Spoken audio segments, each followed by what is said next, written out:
The story begins in the central palace of the kingdom, in the spacious hall of the palace, where the young king Murmalik II held the document of surrender of the Duchy of Shidat in his hand. He glanced at the stern faces of the knights, who had not yet managed to hide their pride in their victory. The king noted that even his father could not have achieved such a feat. Now the kingdom's borders extended beyond the rich Halrik mine. For him, this was not just an achievement, but the fulfillment of a long-held dream. His calm, almost melodious praise sounded as if, with this sigh, a long, exhausting war had come to an end. The king noted with a sneer that he enjoyed thinking about what reward to give them. His words sounded less like praise and more like mockery. The king asked with a smile whether the heir to the Chladni family had not reached marriageable age during the war. The Margrave was surprised by this question. The king continued to talk about how the royal family must take responsibility. And again, he asked how old he was. The Margrave replied with difficulty that Eric was 24 years old. The young man's age was perfect for the king's plan. And then the decision was announced. The king intended to marry his younger sister to Eric. He spoke of her with ostentatious tenderness, emphasizing that he cherished her above all else. The Margrave froze in confusion. The hidden princess, whom no one had seen and who was already considered dead, suddenly became a prize. The Margrave is shocked by what is happening. The king gives the order to bring his beloved sister, Princess Misa Eskilir. When Misa finally appeared, all eyes turned to her. But no one was prepared for what they saw. With timid and awkward steps, the girl entered the hall. She wore a simple white dress, devoid of royal grandeur and adornments. Misa did not look like a princess at all. Eric was struck by her exhausted appearance. He did not expect to see the princess like this. Her eyes were empty, as if life itself had died in them. The king introduced the princess as a shy girl and called her over to him. Only timid sounds escaped the princess's lips. She looked as if she did not understand where she was. Her weakened legs gave way, and she fell to the floor with a crash. The king said that the princess was feeling a little unwell and asked for understanding. There was a hint of mockery in his eyes. Then the king said to Misa, in a feigned gentle tone, to stand up. The Margrave hastened to greet the princess, assuring her of his loyalty. Eric also hastened to greet his future wife. He bowed before the king and said that he would do everything in his power not to disgrace her or the king, to which the king replied that he should take a good look at the woman who was to become his wife. Summoning his strength, he walked toward the princess. Approaching her, he knelt on one knee before Misa, who was still sitting on the cold floor. Then he gently took her hand and said that it was an honor for him to serve her. However, Misa fearfully pulled her hand away. Eric was surprised by this reaction. He saw indescribable fear in her eyes. The king casually told Misa not to behave like that in front of her future husband. The princess approached the king and knelt down beside him. The king told her to apologize, but instead the princess made an incoherent sound. So, in an instant, the reward for Chladni's unwavering loyalty was a princess whose behavior caused alarm and shame. The Margrave and his wife sat in the carriage, enveloped in silence. However, behind the silence lay a growing fury against the king, despite the victory in the war, where the Chladni undoubtedly became heroes. But the king did not like this. So, he came up with this marriage to retain power and weaken the influence of the Chladni. As a reward for the unwavering loyalty of the Chladni family, all they got was a sick princess. The Margrave was furious, but they had no choice but to obey the king's order. It was humiliating for the vassals and knights, but Eric accepted the inevitability of the marriage as his duty as heir. His cousin Amberic, shocked by what had happened, asked what would now become of the engagement to the Crispin family. The Margrave sharply rebuked him, asking how he dared to ask such questions. The engagement would, of course, be annulled. At that moment, overcome with anger, he exclaimed, "Are you not angry at all?" It was his wife, Taliesa. Margravine Taliesa coldly clarified what had just been said. The maids hastened to explain that the princess should not sleep alone, and Talia added that her bedroom was connected to the neighboring one by a passageway. The maids insisted, reminding her that the princess was unwell and should not be left alone. They added that if something happened to her during the night, it would be a disaster and would enrage the emperor. Talia coldly replied that this issue could be resolved by assigning servants to watch over her. The maids flared up with indignation, declaring that entrusting the princess to ordinary servants was unthinkable and that the emperor would be furious. The Margravine fell silent for a moment, her gaze becoming heavy and probing. She spoke slowly, as if clarifying for herself. "So, they want to say?" A tense silence hung in the room. It became clear where this was leading. The maids demanded that Eric himself look after the princess, placing this burden on the heir to Chladni. That night was filled with bitterness and resentment, but Eric remained calm. And finally, the day arrived. The wedding between the brave knight who had returned victorious from war and the princess was announced. This news brought smiles to the faces of the war-weary people. They were excited, because for those who did not know the truth, everything that was happening seemed like a real fairy tale. The city was filled with lively whispers and anticipation. The crowd eagerly awaited the princess's appearance, wondering what she would look like now that she had grown up. One of the girls dared to remark that, according to rumors, there was a lot of talk about the princess, but she did not have time to finish her sentence. Someone nearby hurriedly said that the Margrave was coming, hinting that she should be quiet. The Margrave and Margravine entered the hall, and the attention of everyone present immediately turned to them. The Margrave was whispered the news that the king would not be able to attend the wedding, and his face instantly darkened. The Margrave's fingers clenched into a fist, betraying the rage he was struggling to contain. The thought that the king was mocking him to the end was very annoying. He clicked his tongue in dissatisfaction, but restrained himself. The guests were asked to take their seats to participate in the ceremony. The priest addressed the groom, asking him to come forward and take his place on the pedestal. The groom appeared before everyone. His appearance combined strength and rare beauty. All eyes turned to the tall doors. The doors swung open and the princess entered the hall. The crowd gasped. She looked ill, her gait was unsteady, as if she could barely stand on her feet. The priest raised his voice, announcing the start of the sacred ceremony. Eric stood straight and confident, his gaze focused and calm. The princess looked up, her eyes revealing confusion and fragility. The statue above the altar served as a reminder of the solemnity of the occasion. The moment came when the bride and groom had to seal their union with a kiss. Their lips touched in a kiss that sealed their marriage before God and man. Eric closed his eyes as if trying to hide his tension and thoughts.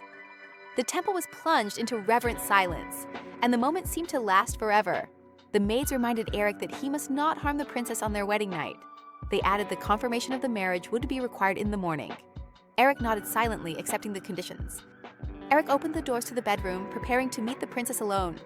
Upon entering the room, he was met with a striking sight: the princess tied to the bed. Eric stopped at the threshold, shocked by her condition. He slowly walked forward, approaching the bed. The princess's eyes were empty, almost lifeless. Eric began to slowly remove his clothes, preparing for their wedding night. He quietly and gently said "princess" and continued to undress. But at that moment, Eric noticed something that made him freeze. The princess was not just weak. She had been pumped full of sedatives in doses strong enough to put a horse to sleep. The thought that she had been treated worse than an enemy prisoner filled him with revulsion. He understood clearly that without the king's orders, this would not have been possible. Eric leaned over her and, feeling the coldness of her skin, said he would untie her. He asked if she was all right, massaging her legs to warm them up. Eric knew she couldn't be all right. Her condition was too serious. Eric thought that she must be in pain because her wrists were still tied. Eric freed her wrists. The ropes had been tied for so long that they had left marks on her skin. Her fingers had turned dark red. It would be a problem to leave things as they were. Eric knew there was no other way. He approached her and said, "Princess." He said he would lie down under the blanket for a while and asked her not to be afraid. Eric gently pulled her close under the blanket to warm her up. He said his name was Eric, that he was the son of the Chladni family, and that he was 24 years old.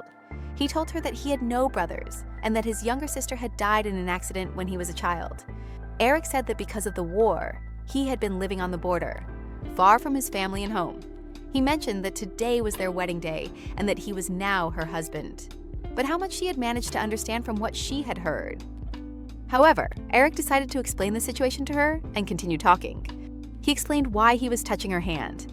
Winters are harsh abroad, and frostbite always starts at the fingertips. Eric added that it was very important to maintain normal blood circulation, and continued to gently rub her hands. He watched her face closely, hoping to see even the slightest signs of improvement. Gradually, her cheeks began to turn pink, her breathing became more even, and Eric breathed a sigh of relief. Convinced that she was warm, he thought that she would feel better after sleeping. Eric thought that he now needed to create proof of the wedding night. Eric wondered how he could draw his own blood to create proof of the wedding night without harming her. His gaze fell on the glasses standing nearby, and an idea flashed through his mind about how they could be used. In the morning, Eric held a blood-stained sheet in his hands as proof of the wedding night. The maids looked closely at the sheet, and one of them gasped in surprise, promising to take it to the priest. One of the maids said it was time to change the princess's clothes. Eric stopped them. He said that the princess had not yet woken up and asked them to wait. The maids reluctantly agreed. Eric stood at the door lost in thought. He exhaled heavily, trying to cope with the tension. He was surprised to hear strange sounds behind him. Eric turned around and saw the princess chewing on her outer garment with childlike innocence. She continued to pull the fabric into her mouth as if it were food. Eric told her it was inedible. Eric noticed that she must be hungry and asked her to be patient for a little while. He gently called out to her, addressing her as princess. Eric showed her the food, checking to see if it would interest her. The princess looked up uncertainly and reached for the food. She cautiously took a piece and hesitantly brought it to her mouth. Something resembling surprise flashed across Eric's face. She took a bite and cautiously tasted it. Eric watched her, his gaze softening. The princess ate slowly, as if every bite were new to her. He was glad she liked it. The setting sun painted the sky, and the majestic castle towered in the distance. That was where Eric was to take the princess. Eric returned home with the princess. His parents greeted them at the entrance silently and sternly. Eric quietly introduced the princess as his wife. Eric's father said that his son was tired and should rest first. The princess suddenly reached for the stone statue at the entrance, trying to climb on it. Eric immediately picked her up, preventing her from falling. The Margrave watched the scene with irritation, his face contorted with anger. Eric held the princess tightly in his arms. She looked confused and defenseless. The servants gathered nearby, watching them and whispering. Eric said he would take care of the princess himself, telling the servants to rest and unpack the luggage. The maids exchanged sly glances, not hiding their mockery. Eric addressed the butler, who responded respectfully. Eric said that from that day on, the princess was a member of their family and asked them to take good care of her, as she was not in good health. The butler replied that everything would be done and asked him not to worry. Eric carried the princess into the house, while his mother, Talisa, watched them silently. Talisa stood with her arms crossed, her gaze stern and cold. The table was set for dinner in the hall. The Hladny family sat silently at the table, the atmosphere tense. Eric told the maids that he would take care of her himself during dinner and that they could rest. The maids replied that everything was fine, as incidents often occurred with the princess during meals. Eric frowned, noticing a hostile gleam in the maid's eyes, even though her words sounded polite. Eric asked if there was any food that the princess preferred or disliked. The servant replied that she could eat anything. Eric turned to the princess and gently suggested that she try one of the dishes. The princess obediently opened her mouth, but her gaze remained vacant. Eric watched her reaction closely, his eyes betraying his anxiety. The princess pretended to eat, but her movements were uncertain and tense. Suddenly, she spat out her food, splattering it across the table. Eric was stunned by her reaction. The princess screamed, and Eric, holding her back, quietly asked her to calm down. He tried to ask if she didn't like the food, but she responded with another hysterical scream. Eric concluded that the princess needed to rest and compose herself. The maids bowed, confirming that they understood his instructions. Eric stood up with the princess, preparing to lead her away from the table. Eric's parents watched the scene unfold with cold expressions on their faces. Eric's father sighed heavily, clearly suppressing his irritation. Eric's father, so that no one could overhear them, turned to his wife in sign language, asking if it was worth keeping the princess alive at all. Talia responded to him in sign language as well. If they killed the princess, they would die too. Eric just raised his eyebrows quietly. The kingdom of Esquilier had long been ruled by three great families. They were called the pillars of the state. The Salakez family was responsible for internal order and stability. The Crispin family protected the capital's security. The Hladny family defended the country's external borders and army. All three families had enormous influence over the army and the state's defense. The previous king's wives were from these families, which strengthened the union. But the current ruler, Mermalik II, rejected tradition. Under the pretext of restoring royal power, the Salakez family was destroyed by Mermalik II himself. Not satisfied with this, he began to oppress the two remaining families, who could no longer tolerate his pressure. The families concluded a secret agreement on the succession to the throne and decided to raise an uprising immediately after the end of the war. But the plan did not go as expected. The Hladny family won major victories and won the sympathy of the people, who were tired of tyranny. The king could no longer ignore this. The Margrave clenched his fist, struggling to contain his rage at what was happening. Taliesa remained coldly calm, while the butler waited attentively for her orders. Taliesin reminded him that not long ago, the princess had been fine, and her current condition was a result of the turmoil in the kingdom. The Margrave added irritably that the vassals were already proposing to replace Eric with Amberic. He emphasized that the heir to the family could always be changed, making it clear that Eric's position was precarious. The Margrave called the princess insane, which made Eric's position even more fragile. Eric remained silent, not objecting, and his silence only increased the tension at the table. The conversation turned to Grand Duke Hagael, whose decision everyone was waiting for, but the Margrave was annoyed by his slowness. His words were tinged with mockery, questioning Hagel's intelligence and determination. It was noted that Hagel was the king's cousin and the only living member of the dynasty besides the princess, so without his consent, the coup would not be recognized as legitimate.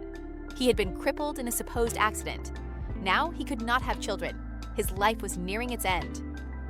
The Margrave lost his temper, exclaiming that nothing was going according to plan. In a rage, he cursed. Talia coldly remarked that he could not even control himself. The Margravine asked Eric what he thought about uniting the two families through marriage. Eric calmly remarked that it was impossible from the start. With the king still alive, the wedding would only attract attention. He added that without a clear heir to the throne, it would take many years to convince the nobility. The Margravine agreed with his reasoning. She emphasized that the years spent on the battlefield had dulled his political instincts. The Margravine said that in a situation that even a young man like Eric could understand, the Margrave was proposing to kill this child. She added that they needed to assess the whole situation first. She coldly remarked that Eric always remains himself, until even the maids criticize him. Talia called the princess this child. She asked her son to try not to get attached to her. Eric listened silently, hiding his confusion behind an outward calm. The Margravine coldly remarks that male affection is superficial. If kindness comes at a price, it is better not to show it. She sums up her thoughts and tells him not to torment the poor child.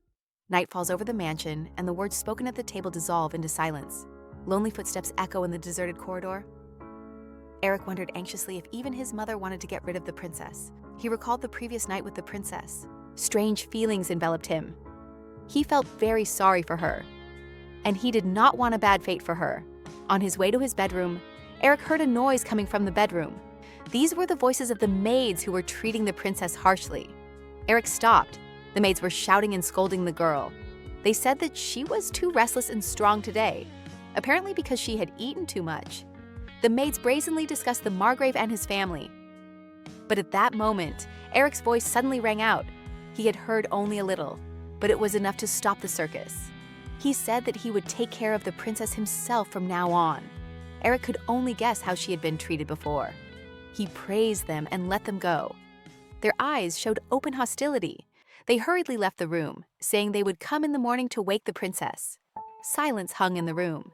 Miesa sat on the edge of the bed and stroked her hair. Eric said that his wife was in a good mood today. He approached her and sat down next to her. He explained that it was a country estate and that from now on she would be traveling back and forth between this estate and the Hladny territory. He said he hoped she would like it. He asked her about her discomfort, but paused, thinking about their meeting with their eyes. But she quickly lost interest. Something else bothered him. Didn't she have any other clothes? Why on earth is the princess dressed like that? He was confused. Her clothes resembled prison garb. Misa raised her head and her gaze met Eric's. The princess's face was very beautiful and sweet. Eric was struck by her beauty. His heart began to beat faster. They moved closer to each other, wanting to passionately merge their lips in a hot kiss. But wait! The princess began to play with her lips childishly and spit. It seemed that only Eric wanted to kiss her. Returning to reality, Eric gently told his wife that she shouldn't spit in people's faces. He told her to go to bed and rest, and that he would finish his work and go to bed too. He felt uncomfortable about his thoughts. He left, telling her to call him if she needed anything. Misa whispered something quietly after him. Moonlight filled the room with its light. Eric and Misa were already asleep. Suddenly, there was a loud clap of thunder and a flash of lightning. The next morning, Eric and Misa were sitting at breakfast. He asked Misa how she slept. Misa remained silent, as if she did not understand him. Eric said that she was probably uncomfortable because the bed was different from her previous one. Although the princess responded with incomprehensible sounds, he could see that she was sad. Eric understood her without words. Her complexion was worse than usual, although she had looked normal before going to bed. Eric asked her to eat something, even if she had no appetite. But the princess decided to dip her hands in the soup. She squeezed the pieces of meat tightly and squeezed them, and then she put them in her mouth. Eric was shocked by his wife's behavior. Despite what was happening, he remained calm and patient. After the princess's arrival at the mansion, several days passed at a frantic pace. After Eric's wedding, the atmosphere in the estate changed. Here is our handsome Eric. Everyone greeted their captain, but it seemed that everyone wanted to say something, and the atmosphere was tense. Noticing this, Eric asked them if their training for the day was over. If not, why were they standing there? In the evenings, things were not going well at the estate either. For some reason, Margrave Hladny began to avoid family dinners. Lady Hladny expressed her dissatisfaction, saying that he couldn't control his emotions. And the vassals of the Hladny estate were completely at a loss. But no one dared to say anything openly to Eric. He always appeared calm and unshakable, as if nothing had happened. After finishing his training, Eric asked where his wife was. The butler replied that she was in her study. The answer did not surprise him in the least. Eric opened the door slightly. The maids were sitting on the floor, cheerfully discussing something. They were talking about the princess, who apparently liked it here very much since she was sleeping so soundly. They were worried about whether it was okay for the princess to sleep on their clothes. After all, the maids wore them. The maids were delighted with the color of the princess's hair. Even gold was not as beautiful as her hair. They were touched by her. At that moment, Eric entered the room. Upon entering, he inquired about the two maids. It turned out that they had left again. Therefore, these lovely maids were looking after the princess. Eric praised them for their work and proceeded to Misa. The maids began to justify themselves, saying that they had put their clothes under the princess because the floor was too cold and hard. Eric replied that they could return to work. After all, he would now take care of his wife himself. Eric walked up the stairs carrying his wife in his arms. He carried her so easily, as if she were as light as a feather. And when they entered the bedroom, Eric was just about to lay her on the bed, when suddenly the princess woke up. She didn't like not having solid ground under her feet. She began to cry and struggle in discontent. Eric asked her to wait a little longer. After all, he had almost carried her to the bed. He had just laid her on the bed. Miesa immediately assumed a defensive posture, like a wild cat. Eric clearly did not expect this. He watched her for several days and realized that Miesa did not particularly like him. And for some reason, she considers Eric a means of transportation. In any case, she touched his heart. Looking closely, Eric noticed a thread in her hair. He approached to remove it. Suddenly, Misa abruptly dodged his hand. Her reaction was reflexive. What had she been through to react like that? Eric put his hand on her head and said gently that he didn't want to scare her. He would just quickly remove the debris from her head. He looked at her, thinking how cute she was. Misa looked frightened. Their eyes met again. And he remembered the maid's words. One maid said she had met a cat that looked like the princess. This made Eric smile. At night, at the Hladny estate, Misa slept sweetly in her bed. Eric sits at the table and works hard. He holds a letter and studies it carefully. The names Malik and Dayal were written there. These are the names of the two maids from the king who mistreated Misa. These maids leave the princess every time and disappear at every opportunity. They are definitely plotting something. In addition, Erica was concerned about the food supply for the inhabitants of the territory. There was too much to sort out. He is holding a letter in his hands. After opening and reading it, he realizes that he now has one more problem to deal with. It was a report on his orders.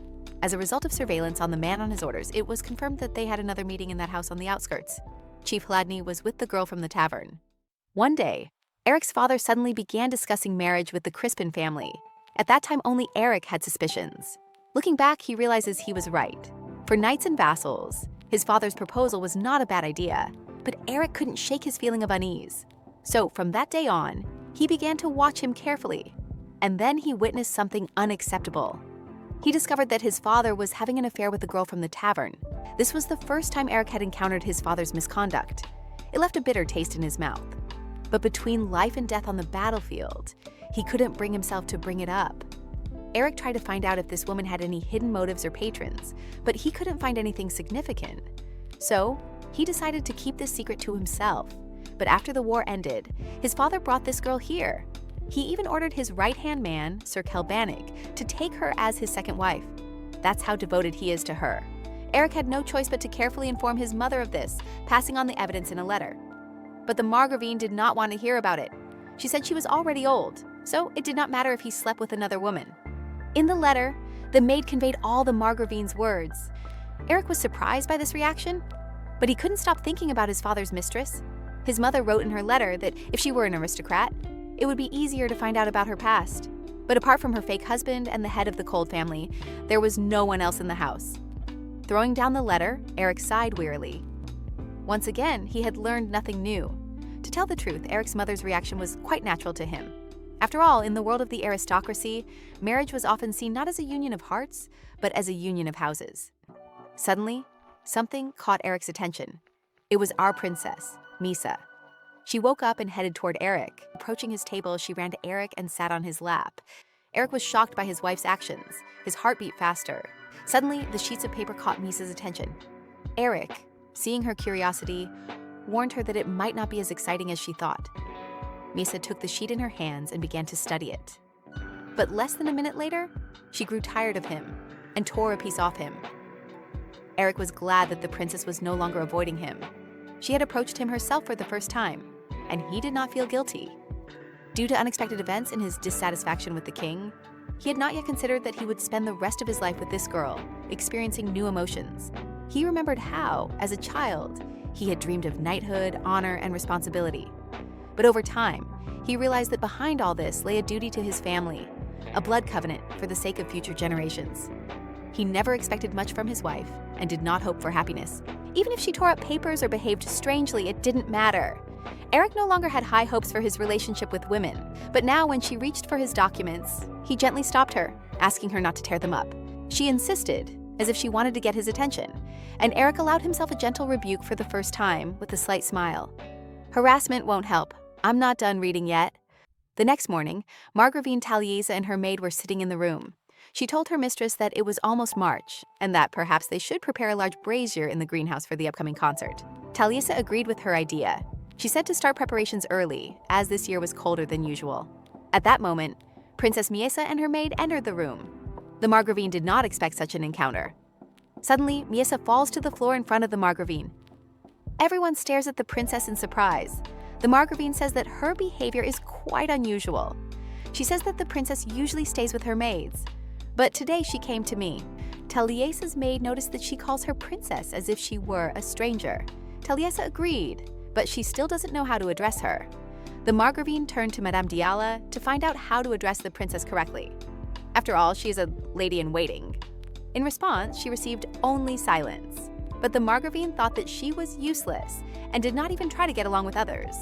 Talisa's maid said she had looked into the matter. 3 generations ago, there was a similar situation. The head of the family and his wife addressed the princess by name.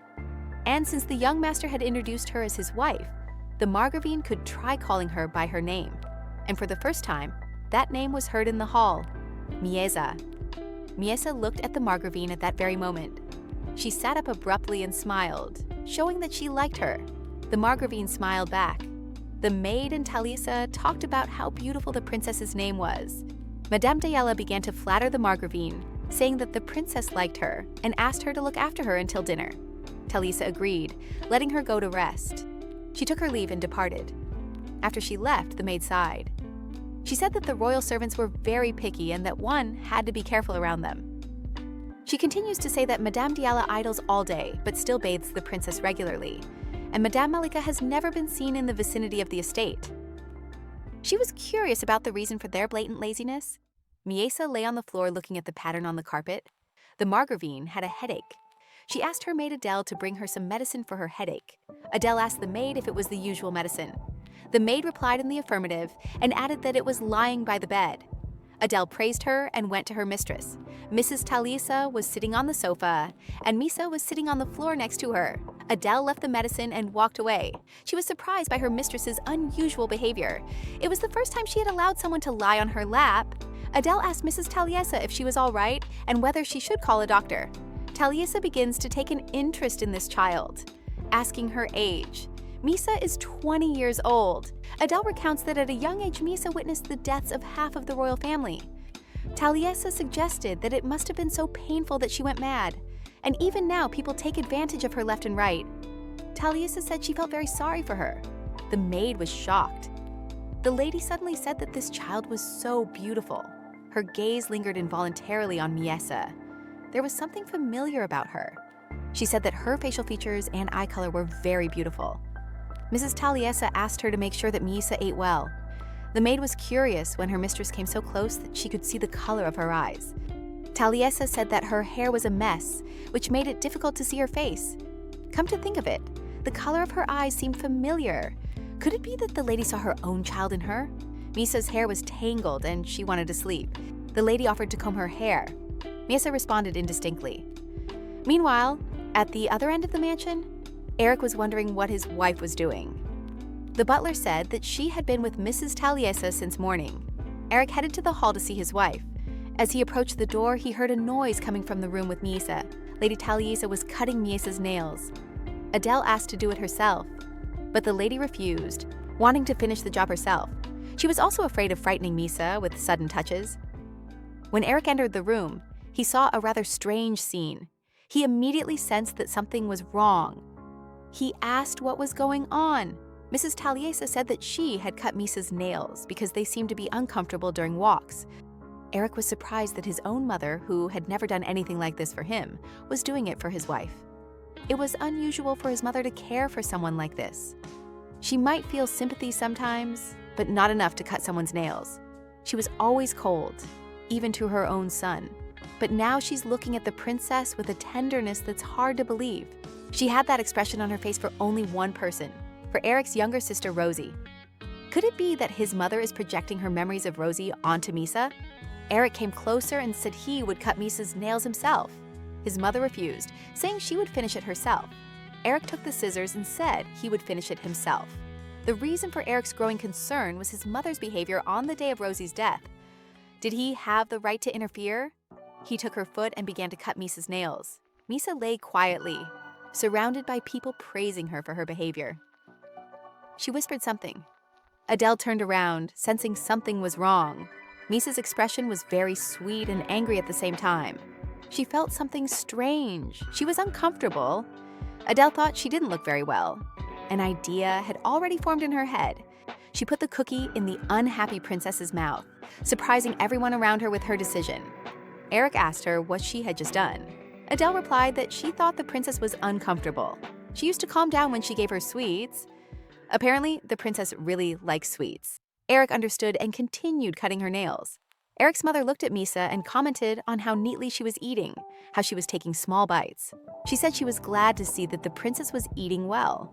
At dinner that evening, Eric took care of his wife by feeding her with a spoon. He taught her not to swallow everything at once. He wondered what his mother had seen that reminded her of Rosie. Was it the color of her eyes, which was similar to Rosie's?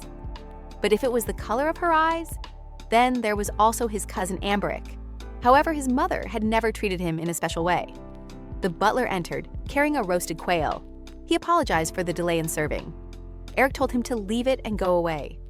Eric thought about how the princess behaved calmly when they were alone. This dish was not too difficult to eat. Suddenly, Misa felt ill. She held her head, trying to ease the pain. She made sounds like moans of pain. Eric didn't understand what was wrong. He began to ask her what was wrong. Misa pointed to the plate with the quail. Eric didn't understand the reason, but he knew one thing. She felt sick because of the fried quail. He said he would remove it from the table immediately. He took the dish away and ordered it to be cleared. Eric was angry with the maids because they had said that the princess had no food she disliked. What had happened to her in the past that made her feel sick at the sight of fried poultry? Perhaps she had had a negative experience with quail at the palace? In the morning of the new day, the maids asked the young lady not to lie on the cold floor. But Misa lay there as if she did not understand their words. She did not want to change her position. Then the maids decided to put a blanket under her. Despite being busy, the maids found time to care for the princess. Young maids whispered among themselves. They did not understand her strange behavior, but they felt sorry for her nonetheless. No one was sure how much the young lady understood. Some even whispered that it was strange. After all, Eric had never shown any interest in women before, and now he cared so much about one. But they were quickly silenced, reminded that unnecessary words could cost them their heads. The conversation imperceptibly turned to her clothes. The girls complained that the dresses got dirty quickly, and suddenly one of them suggested making a bib decorated with embroidery for the princess. Others were enthusiastic about the idea, adding floral patterns, embroidering delicate designs especially for her. These simple conversations revealed their unexpected affection for her. They began to see her not as a burden, but as a little lady. Everyone except these 3 maids. Meanwhile, Eric was training outside. He looks at the sun and realizes that lunchtime is long gone. Eric was worried about his wife, wondering if she had eaten well today. Eric headed inside the mansion, worrying along the way that she might not have eaten or been able to play well with the maids. He was also unsure if he could entertain her as well as the maids did. When he met the butler, Eric learned that Misa had fallen into the stream that afternoon, changed her clothes, eaten, and taken a nap. She was now in the maid's workroom. Apparently, the princess saw fish in the stream on her way to the chapel with the lady and accidentally fell in. Since she was with his mother, it couldn't have been very dangerous. He was glad that her day had been eventful.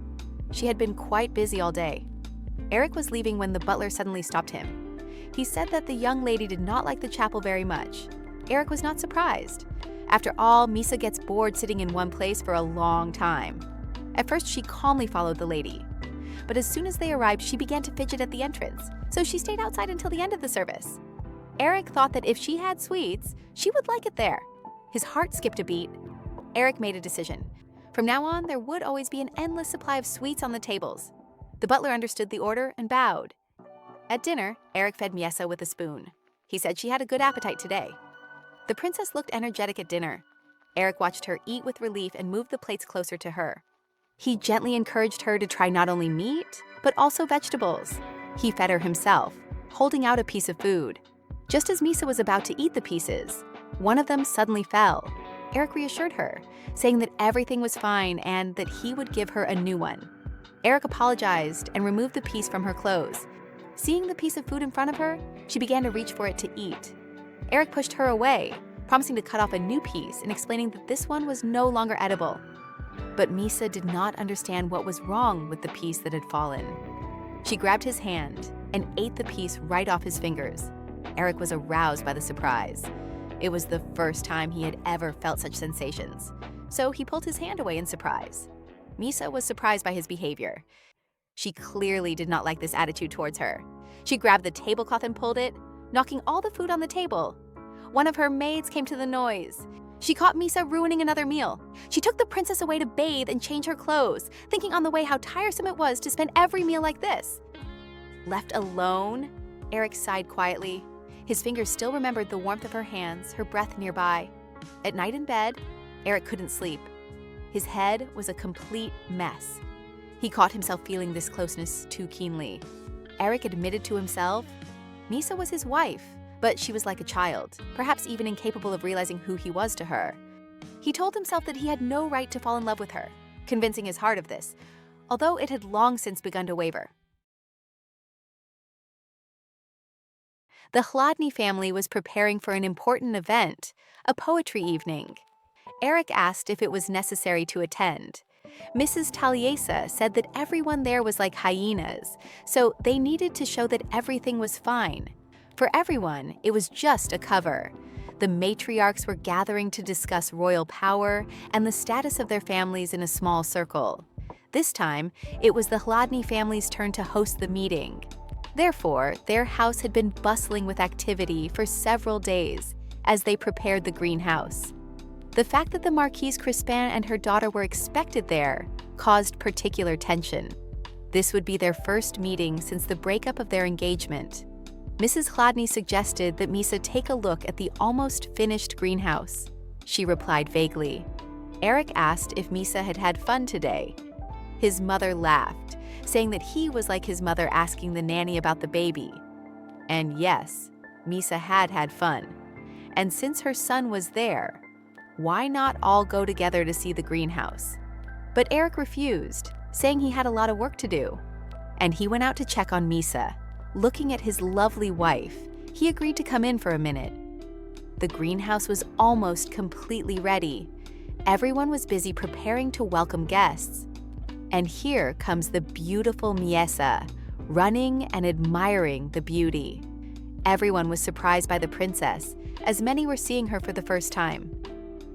While Madame Chladni was busy with organizational matters, Miesa was free to walk around and look at the flowers. Eric thought she was very cute, comparing her to a small child or an animal. Her presence, despite all the difficulties, calms him. 2 maids approached the princess from behind, wanting to show her a beautiful bird. They asked why she no longer came to the workroom. She said that they were always waiting for her. Turning around, Misa turned pale as a ghost. There was indescribable fear and horror in her eyes. Images from the past flashed before her eyes. Suddenly, the bird spoke to Miesa, saying that her mother had made a mistake. The bird continued to talk about the punishment for those who make mistakes. Miesa trembled, her eyes wide open, as if she had encountered death itself. The bird said that this was why her mother was now. And before finishing, the bird screamed. At that moment, Misa screamed and collapsed to the ground. Everyone in the room was shocked by the princess's reaction. Everyone except these 2 maids. Mrs. Hladny was just about to go to her. Suddenly, Eric burst into the hall and ran to Misa, shouting her name. He hugged his wife around the shoulders and asked if she was okay. No one around understood what had happened. She jumped into Eric's arms, and only when she was close to him did her cries begin to subside. She did not let go of Eric and was shaking violently. Eric tried to understand what had caused her fear. Suddenly, one of the royal servants said that the princess was afraid of birds. Madame Hladny said that it was not just a fear of birds. And anyway, was it really necessary to mention this earlier? Adele intervened and supported Mrs. Taliesa, scolding them for their irresponsibility. Malika excused herself, saying that she had forgotten to mention it because she already had so many things to worry about. They forgot to mention just one thing, and they made such a fuss about it. Tension hung in the air. Adele wanted to argue but didn't. The Margravine was furious at the insolent maid's words. Eric did not argue. He just got up, holding Misa in his arms, and said firmly that he would take his wife away and calm her down. Misa cried bitterly, her memories of the past probably very frightening and terrible. Eric whispered quietly, "From now on, there will be no more birds. Not on the table, not in the greenhouse." His voice was firm, like an oath, and only then did her breathing become more even. Misa tugged at his sleeve, pointing toward the garden.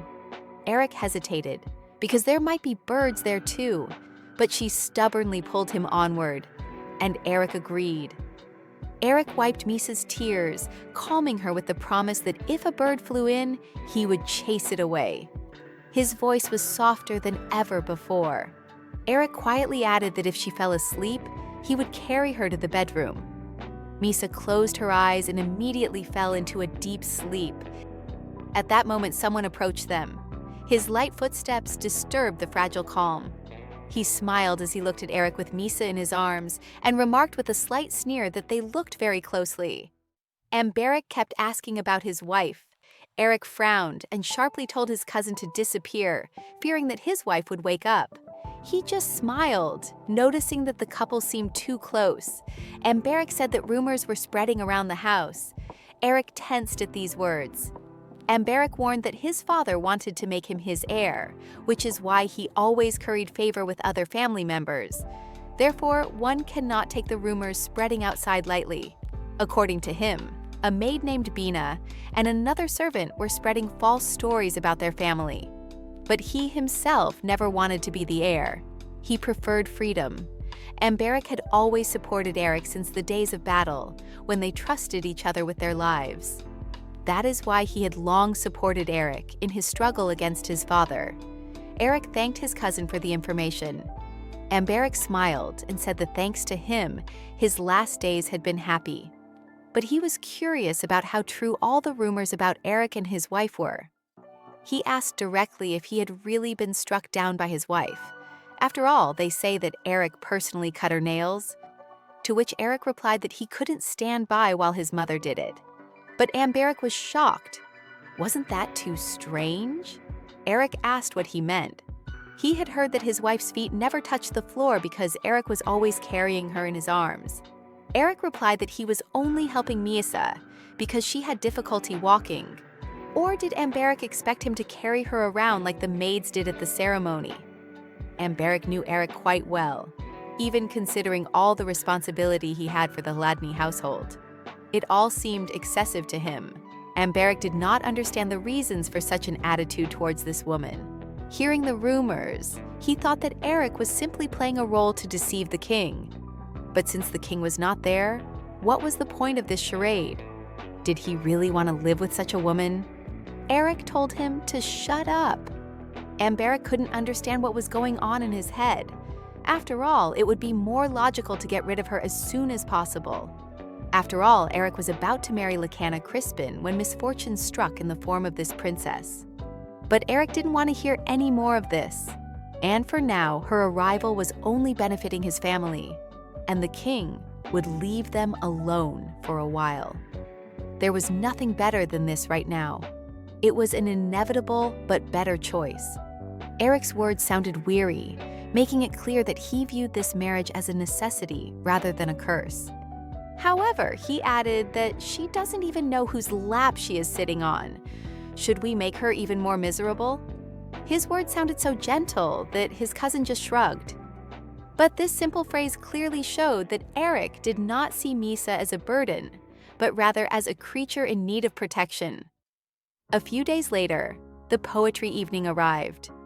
All the ladies of the kingdom, including the Crispin family mother and daughter, gathered in the greenhouse of the Ladny house. After all the guests had arrived in the greenhouse, Eric and Miesa arrived briefly to greet everyone. All eyes immediately fell on them, and the insincere congratulations only made things worse. Throughout the meeting, there was an awkward atmosphere between the Ladny and Crispin families. It was obvious to everyone around. After a while, Eric picked up his wife and said goodbye to the guests. After bowing, he headed for the exit. Lacana Crispin silently watched them leave. Then she ran out and stopped Eric, asking him to give her just a minute. At that moment, someone was eavesdropping on their conversation.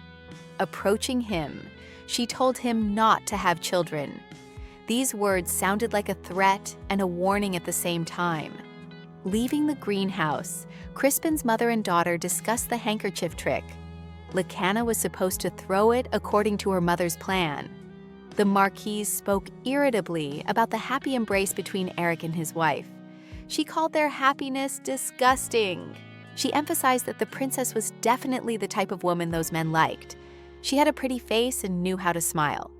The Marquise spoke irritably that it was Lacana who should have entered the Ladny family. It could be said that Lacana was raised for the sake of inheritance. She was taught only to be a worthy mistress of her house. But Lacana just looked down silently, thinking about her fate, while her mother pressured her with words. That evening, Eric sat in his office and pondered. Lately, his brain had been overloaded. Because his father had become infatuated with his mistress, all the family's affairs had fallen on Eric's shoulders. The prolonged war had exhausted the people, and there was a shortage of food.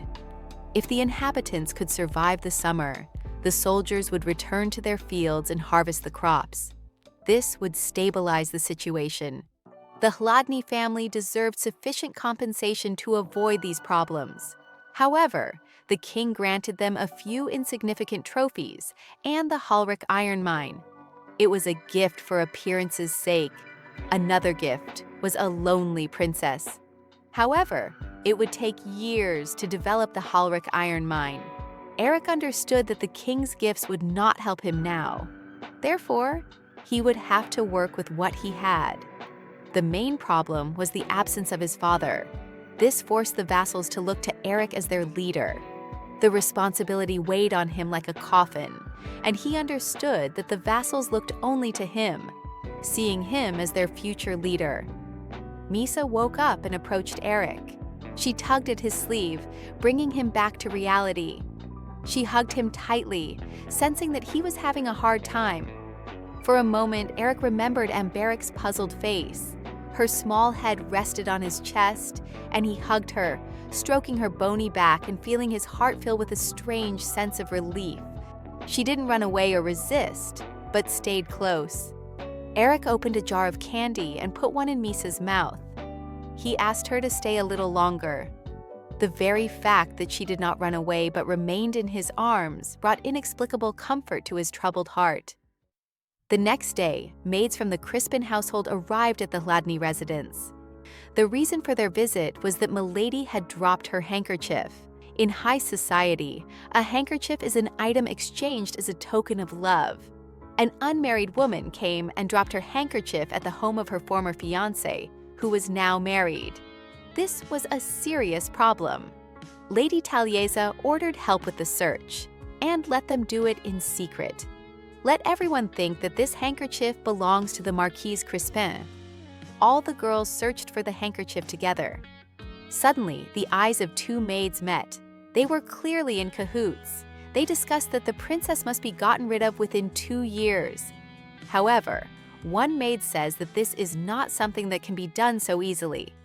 They agree on a new meeting place and part ways. Meanwhile, preparations for the family dinner were underway at the mansion. On the sofa, the Margravine was combing Misa's hair. Misa, as always, was playing and putting everything in her mouth. Mrs. Hladny wanted Misa to eat well, and her behavior was not so important. She marveled at her slender neck. She also praised her and lovingly combed her hair. The Margrave was very annoyed with the princess who had ruined all his plans. The atmosphere at dinner was heavy and negative, and all because of the Margrave. He nervously tapped his fork on his plate and asked why the hell this woman was sitting at the same table with him. The Margravine interrupted him and said that Misa was practicing, so she shouldn't be interrupted. The Margrave was shocked by his family's attitude toward this damn girl. But his anger only intensified, and he loudly protested that she was being treated like a child. The Margravine asked her husband to ignore Misa as she poured him a glass of wine. After all, she didn't need it anyway. Mrs. Hladny asked Eric to make sure that Misa ate her vegetables as well. The Margrave was annoyed by his family's kindness towards Misa. Unable to contain his anger any longer, the Margrave stood up and said to keep an eye on the princess so that she would be safe and sound at her meeting with the king. Then he stood up and headed for the exit. But his family was not upset. On the contrary, they could finally eat in a calm and friendly atmosphere. Mrs. Hladny asked Eric if he had prepared gifts for the palace. Eric had, of course, prepared something appropriate. Everyone except Misa was excited about the trip to see the king. In a few days, the couple would go to the palace to visit the family home. As was customary, 50 days after the wedding, the day of departure for the palace had arrived. Everyone around was busily loading the carriages with belongings. The maid Malika was also giving orders and working. It was strange for Eric to see her at work. Misa was dressed beautifully and now looked like a princess. Eric looked at Misa and thought he had taken a wife under the sympathetic gaze of those around him. But in reality, such a wife turned out to be not so bad. Eric leaned over to Misa and asked her gently if she knew his name. In response, Misa just looked embarrassed. She may not know who he is, but for Eric, having someone to protect fills his life with meaning. Miesa looked at Eric, and he reassured her that everything was fine. He had just asked in case. Madame Malika joined them in the carriage, and they set off. When the carriage entered the capital, Eric became particularly focused. The marble walls of the palace gleamed, but they were imbued with the blood of the past. Heads had once rolled here, and each slab held the memory of death. He held his wife's hand and scanned the corridors intently, as if expecting danger around every corner. Eric recalled, 20 years ago, the king ascended the throne with the support of his mother's family, the Salakez. But 12 years ago, his actions changed dramatically. The floors in the central hall were perpetually covered in blood. No sooner had the blood been cleaned up than another head rolled across the floor. Every step on the stone floor evoked a chilling thought. Whose body had lain here? Reaching the center of the hall, Eric greeted the king. Finally, they stood before the king. The king greeted them with a smile. Vermalik II glanced at the princess and noticed that her face looked better. His words sounded like empty formalities, but there was a hint of condescending mockery in his voice. Eric greeted the king, holding Misa by the shoulders. Suddenly, the princess felt like lying down. Everyone was surprised by her behavior. The king smiled and said he was glad to see that Misa's face had improved. This meant that they could expect news of an addition to the family. Eric was very cautious, as he wanted to avoid arousing the king's suspicions on their wedding night. Eric replied that he hoped so too. But in reality, he had no intention of causing Misa such pain. At the same time, a servant approached the king and whispered something in his ear. Eric said that his wife's health had not yet fully recovered. The king interrupted him, saying that the conversation was over. He was not here to talk about the monkey's health. The servant continued to whisper something to the king. The maid said that the bed was covered in blood after the first wedding night. However, when they came to wash the princess, they found that she was completely unharmed down below. Eric was confused because he had planned everything so well. According to the maids, the bed remained untouched, just as untouched as the princess's body.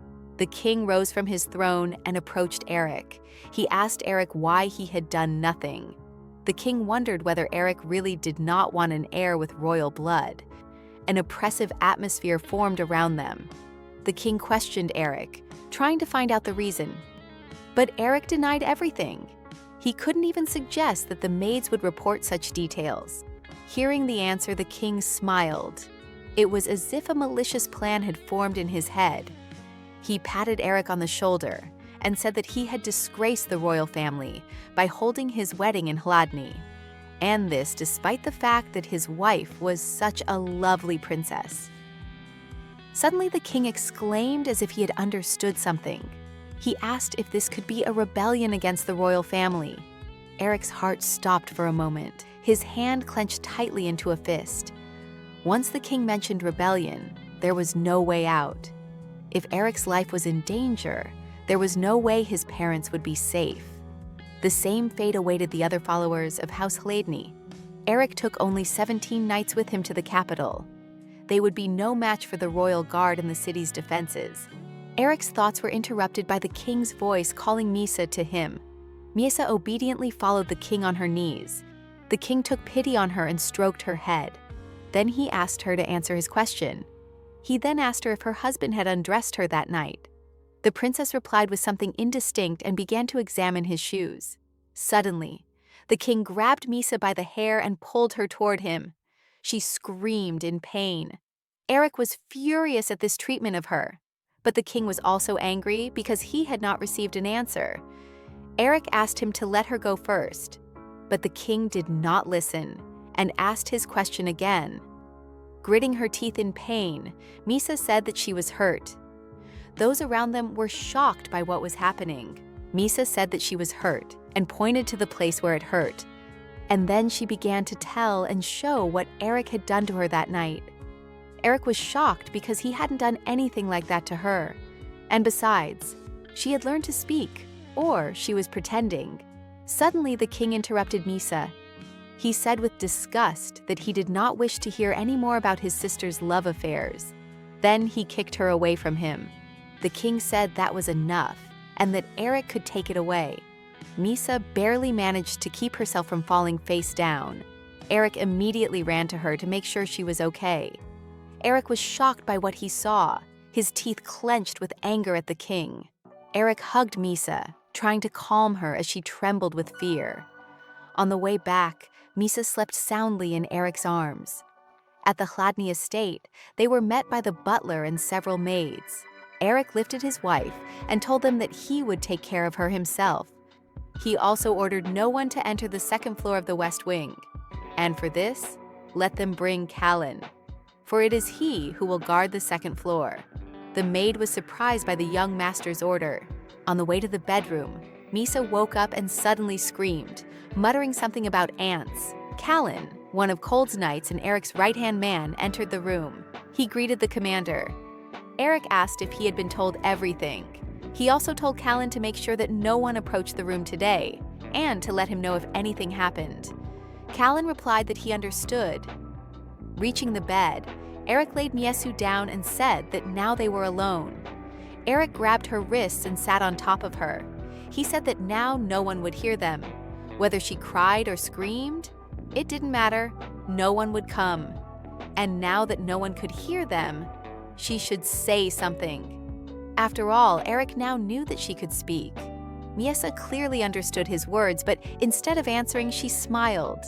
Eric already knows her secret, so why all this pretense? He didn't understand it. He gently took Misa's hands and said that he was very patient. He began to ask how long she planned to keep pretending. What if he hadn't found out? Would she have continued to fool him? He wanted to ask her how she felt about him, but Miesa interrupted him, calling him dear.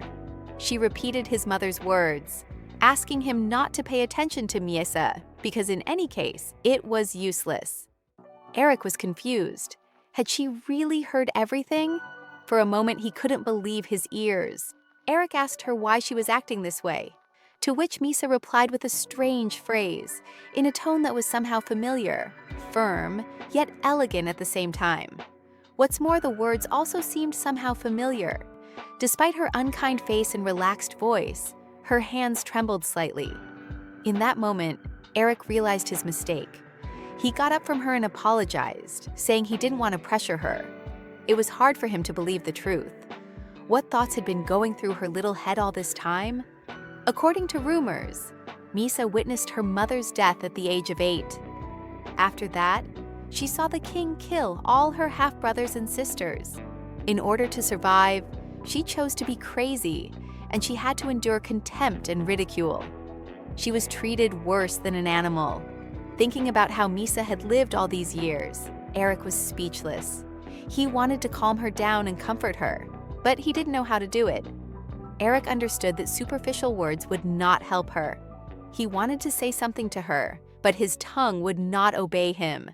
The next morning, the servants came to wake Miesa and Eric. The royal maid also came, and clearly not just for any reason. The servants brought breakfast. Eric was already awake and sitting by the bed. The maid began to wake Miesa, telling her that she needed to get up and eat. Eric silently watched what was happening. He thought he would be killed because of a false report to the king. As expected, the maid came here to see if the princess had lost her virginity. However, Eric's patience had limits. He stopped the maid and told her to let the princess sleep. The maid agreed and left Miesa alone. Then the butler suggested that the young gentleman have breakfast first, as he had a lot of work ahead of him. It seemed as if they had all come here to verify the marriage, and it would be better if they all misunderstood. However, food eaten alone after a long break is like sand. During the day, the mansion was bustling as usual. Miesa's plan was to make a mess on the table, tear up the clothes left behind by the black-haired man, pull out a strand of gray hair from the maid. Having finished half of the list, she exhaled. It had been a difficult day with medical examinations, but she had managed, and all because of the black-haired man. However, Miesa was worried that he might tell others her secret.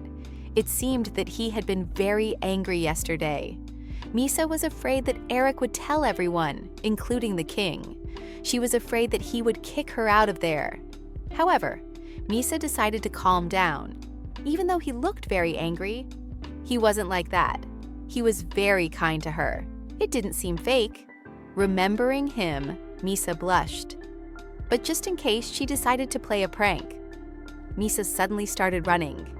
She ran into Mrs. Chladni's room. She greeted Miesa with a smile. Talia asked the girl how she slept. And worried, she told her not to go alone because it was dangerous. Suddenly, Miesa fell tiredly to her knees in front of Mrs. Chladni. Miesa felt calm next to the lady. She liked her very much. After that, the lady continued her conversation with the butler. As it turned out, the butler had looked into the matter of repairing the garden fence. He suggested using cheaper Meijo wood, which cost 2 gold coins per board. Miesa listened carefully to what they were saying. She remembered that the palace garden used wood supplied from the southern islands. It was 5 times more expensive. Miesa wondered if importing materials was too expensive for this house. However, she had only been to the royal palace and Celia's palace, so she didn't know much. The Rogenton dairy farm had recently started producing cheese and butter. Therefore, the butler brought butter. It is expensive, but high quality. Therefore, there is not much of it. The butter costs 20 silver coins for one piece. Miesa was surprised at such a low price. According to the maid, a bag of flour cost 20 silver coins, so this small piece of butter cost as much as a sack of flour. The black-haired man was worried about food for the people, and if they are short of money, they should stock up on flour. Mrs. Hladny was happy that Miesa was eating well, so she asked to order 5 more pieces of this butter. While Miesa was chewing the butter, she began to calculate in her mind how many silver coins it was worth. Miesa couldn't understand why the black-haired man and the ladies were happy to see her just eating. But regardless of the reason, this kindness couldn't be meant for her. In this world, no one would do such a thing for a plague-ridden princess. In the evening at sunset, Eric came for his wife, but she didn't want to go to him. She didn't usually behave like this. Miesa made strange noises, seeking refuge from this man in the eyes of her mistress. However, Eric grabbed Miesa by the waist and lifted her up. He whispered that it would be better if she remained calm. Eric did not tell anyone about what had happened yesterday. At dinner that night, when they were alone, Eric asked if she could eat by herself. Miesa looked at him with displeasure. As she had thought, she didn't like him at all. She wondered why everything was so formal. The servants knew she ate with her hands. They were so inefficient in this house. Miesa hadn't held cutlery in her hands for about 10 years. Shaking a little, she began to eat. Her hands weren't strong enough to hold them. As Eric thought she was doing well, Miesa was puzzled as to where it was good. She dropped her fork, thinking what a strange man he was. Then she started eating with her hands like a mad woman. Eric was surprised by her decision. He looked at her and asked what was wrong. Miesa licked her fingers and thought that it was all so that she wouldn't be exposed. But she didn't tell him that out loud. She thought that the servants might suspect something and complicate matters. At the same time, she licked the sauce off her hand in a sexy way. Suddenly, she noticed Eric's strange behavior. He was bright red. Burning with embarrassment, he covered his face with his hand and asked Miesa to stop. Miesa didn't understand what was going on. She thought that maybe he was angry with her. Eric suddenly stood up and moved closer to Miesa. It wasn't the first time Miesa had behaved this way, so she didn't understand the reason for his anger. Suddenly, Eric lifted her face and told her to look at him. Then he wiped her face with a napkin. Embarrassed, Miesa thought that he wasn't completely stupid. He asked for her hand and wiped it carefully. Miesa was embarrassed by such care. After the meal was over, the maids came to clear the table. Eric stood at the entrance to the bathroom, where Miesa was now being bathed. The maid poured ice-cold water on the princess and asked why she had never been sick. She said it would be good for her to rest in comfort for a few days. Miesa agreed with her. It was also beneficial for her to be crippled. By the way, Eric usually bathed her. Why did she personally come to humiliate the princess today? Suddenly, Miesa grabbed the maid by the hair, causing her to scream in pain. The maid was furious. She grabbed Miesa by the hair and began to drown her in the bathtub. Suddenly, Eric's voice rang out, asking what was going on. The maid began to explain that the princess had suddenly become capricious. While washing herself, she sometimes injured herself. That is why the maid decided to wash her. Miesa was furious at the blatant lie from this old witch. The maid asked him to leave so she could finish, but Eric said he would finish it himself. The maid objected, saying that it was indecent. Eric replied that as her husband, it was more appropriate for him to do it. The maid warned that washing her would not be easy. She described the sequence of washing, shampooing the hair, applying oil to the ends, drying it, and applying cream to the body. But it was all a lie. She usually washed the princess's body roughly with soap, although she was bathed more harshly at the palace than here. Eric convinces the maid to leave, which she eventually agrees to. As she leaves, she looks at the princess with displeasure. Left alone, Eric thought that he had managed to get rid of the maid. But what about the princess? He asked Miesa if she could wash herself, but Miesa could not deviate from her image as a madwoman. Therefore, she could not do it herself. Eric looked at the whole situation and said embarrassedly that he understood. Eric went to get the items the maid had shown him. Misa sat there and didn't understand why he was angry again. Then she got up and went to Eric. She understood that getting on his nerves would not be to her advantage. On the contrary, she should cooperate with him.